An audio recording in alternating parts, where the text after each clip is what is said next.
My 24 female boyfriend's 24 name is Zach, and his mother passed away when he was 11 years old. His father worked a lot, so Zach's older sister, Elise, 30, female, basically became the woman of the house for lack of a better term. She cooked all the meals, cleaned the house, drove Zach to school and other activities, etc. She was extremely parentified, and I do feel for her on that front. She went to a local college. Because of all this, Zach and Elise are very close. He has a lot of respect for her. Zach and I have dated for nearly a year. We are very different in terms of backgrounds. He is much more reserved than I am. Before me, he spent a lot of his weekends gaming or just hanging out with a small group of friends. I tend to go out. I work hard all week and want to enjoy the time I have off. Zach is a shy, somewhat nerdy guy, and I do think I've broken him out of his shell a little, pushing him to do things out of his comfort zone. Elise and their father have made several comments about him changing. She's very nice and cordial when we see each other, but she's made several comments about Zach not needing to change who he is. Sunday, Zach invited myself, some of his friends, his dad, sister, brother-in-law, and niece over to watch the game. At one point, vacations got brought up. I mentioned I was trying to convince him to go on a 2-day local cruise with me, as he's never been on one. Zach reminded me he's not the biggest fan of boats. I pointed out he's never been on one and we could rent one to take out so he could get used to it.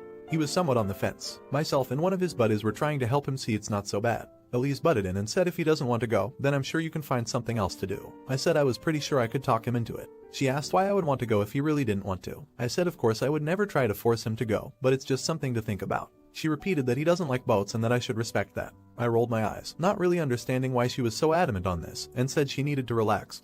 She's not his mother, she shouldn't care this much about the situation. Elise was clearly upset by the comment but didn't say anything else. The subject got changed and I thought all was well. A little later, Zach asked for my help getting something out of his room. Once in there, he told me I was out of line for how I spoke to his sister. I said she was the one that was getting up in our business. Zach said that I kept pushing it and got upset when I said, well, clearly she and your dad didn't push you enough to try new things. He said I was being disrespectful and needed to apologize to Elise. I laughed and said no, she needs to butt out. Zach finally asked me to leave. I did, aggravated. I really thought my friends would be on my side, but they said I crossed a line. Am I an idiot? You're an idiot. You're saying I managed to break him out of his shell says a lot here. It seems like you're constantly pushing him to do things he wouldn't necessarily do otherwise, and I think this is not healthy. What's wrong with being shy and not wanting to do some things? Your way isn't the only correct way. And you did push him on this occasion too.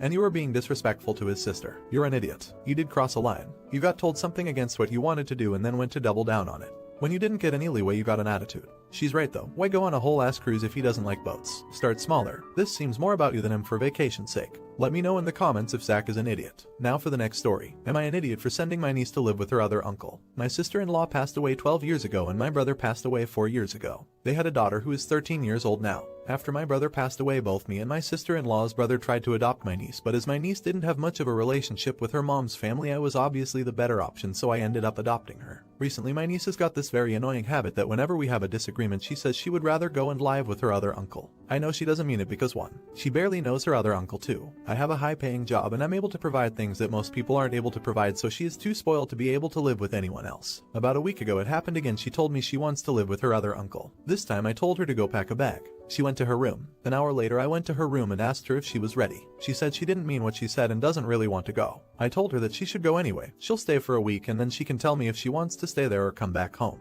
She insisted that she already knows where she wants to stay, but I told her to get in the car and drove her there. After a week I called and asked if she wanted to come home and she said yes, however she hasn't been talking to me. My family heard what happened and now everyone is mad at me and thinks I'm an idiot at it. I decided to make an edit and let you know how things are going. We decided to have a conversation about it. I asked her how they treated her and she told me while her uncle was nice, her aunt made her feel unwelcome and she didn't feel good about being there and she doesn't want to live with them and she thinks I was a jerk for sending her even after she apologized. I apologized and told her that even if she wanted to live with them, I would still bring her back home because I love her too much and can't live without her, so she is stuck with me. She has some conditions for forgiving me. For example, she continues to torture me by forcing me to binge watch Riverdale with her. And she wants a daddy-daughter day, and I'm guessing that I'm not going to like any of her plans based on the evil grin on her face, but I'll do whatever makes her happy. You're an idiot. As the kid who got moved around a lot between divorced parents who used to say stuff like this, I get that saying what she said is shitty, but the fact that you so easily passed her off to the next person broke her trust. You need to apologize and earn that back. Everyone sucks here. I'm torn here. On one hand, I can see how other people get upset because they aren't in your shoes. On the other hand, when my daughter kept threatening to live with her dad after we divorced, I finally wiped my tears and told her that if she really wanted to, then we would get schools switched and she could.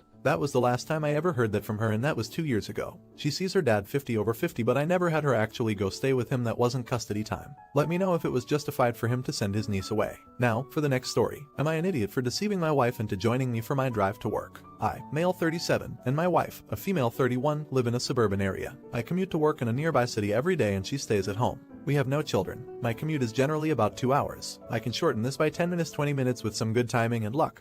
But for the most part, it's a long commute. Now, what has often been a source of friction in my marriage is that 9 times out of 10, the moment I step in the door, my wife asks me to do something. She always has some miscellaneous chore that absolutely cannot wait. She wants me to take out the trash, make dinner, wash some dishes, or whatever else. I've told her time and time again that I need a bit of time to unwind from work and then I'll happily do it. Last Thursday, after I asked her for time to relax, she said that I had 2 hours to relax after work. She insisted my commute home was plenty of time to listen to music and unwind. When I explained that driving in traffic was probably more nerve-wracking than work, she said I was just sitting on my butt. This Monday, I woke her up with me and said that I had a special surprise for her. She assumed I had taken the day off work and we were going somewhere special. She got dressed and we got in my car. I got to the freeway, where I told her that we were going to spend the next 2 hours sitting in traffic together, seeing as she considers that leisure. She immediately got upset at me for lying to her. We argued for about 20 minutes until she stopped responding. Then she started watching Netflix on her phone. Then she asked me to drop her off somewhere so she could Uber home. I did not. We got to my office building and she immediately jumped out of the car to find something to do. I went to work as usual, but after I finished she was nowhere to be seen and not answering texts. Finally I called her and she picked up the phone to tell me she had taken an Uber home in the afternoon, then hung up on me. Since I did this, she hasn't said more than a word or two to me at a time. She seems to be really upset, but did I take this too far? Everyone sucks here. You kidnapped her and left her 2 hours from home.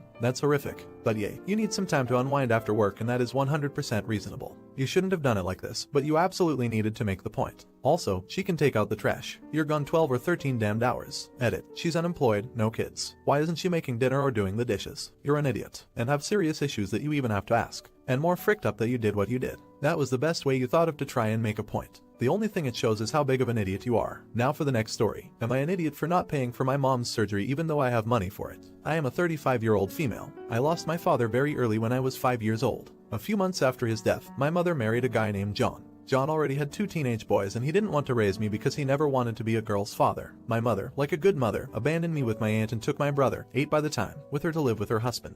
John was a man with a lot of money and he always spoiled my mother and brother, but he never bothered to get me even a Christmas present. My mother didn't do anything for me either. She came to visit me once a month and didn't even call me at Christmas or New Year. I always called, but many times she didn't answer. My aunt was a woman who couldn't have children. Because of that, she and my uncle raised me as if I were their daughter, not missing anything for me. Even without much money, I accumulated some money from my job I had during high school, and I earned a small amount from my aunt, which was enough for me to pay for my college. At the time, I graduated in computer science and went to work in a good company earning a great salary. But 8 years ago, I received a much better job offer in a large company, one well known for having great hardware products. In that time, I accumulated a lot of money and helped my uncle and aunt renovate their house, and I always sent them a nice amount even if they told me to spend it on myself. I currently live alone in a great apartment with an estimated value in the millions. Recently, my mom called me on my Instagram. I post a lot of pictures of trips and fancy places I go. It's not too hard to find me. She asked if we could meet to talk and reevaluate our relationship to forget the past and move forward as mother and daughter. I have a soft heart, so I took it. I thought it would be an opportunity for us to talk and finally create the bond I always wanted. We made an appointment at a restaurant downtown and met there. When we got there, she hugged me, kissed me on the cheek and said she missed me. We talked about my life, and when I asked how hers was going, she started to talk about how bad she was. Apparently she divorced John and my brother didn't want to keep her as she is now poor. To make matters worse, she lives on a pension from John and has serious heart problems. After a while, she asked if I could pay for a surgery she needed. The surgery was quite expensive, quite a lot. I told her I wouldn't pay as I wouldn't feel good doing that. She yelled at me in the middle of the restaurant, said I was a terrible daughter and that I was letting her die even though I could pay for her surgery. I left there very embarrassed. When I told my aunt, she said it was my decision but remarked that I have plenty of money to pay and that it wouldn't affect me financially. I don't want to do this cause she never has been a mom to me, but I need to ask. Am I an idiot? Not an idiot. Today it's surgery, tomorrow it will be recovery, then rent, bills, lifestyle, vacations, then home care. And you will end up restricting your lifestyle for someone who threw you away so she could have the lifestyle she wanted. If she pops up again, tell her you are saving your money to help the people who raised you. You owe her nothing. Not an idiot. Your mother doesn't see you as a daughter but as an ATM. On the flip side, if it won't impact your finances, you could give her this option. You will pay for her surgery on the condition that she never contacts you again. Get it in writing with a lawyer and then you can be done with her.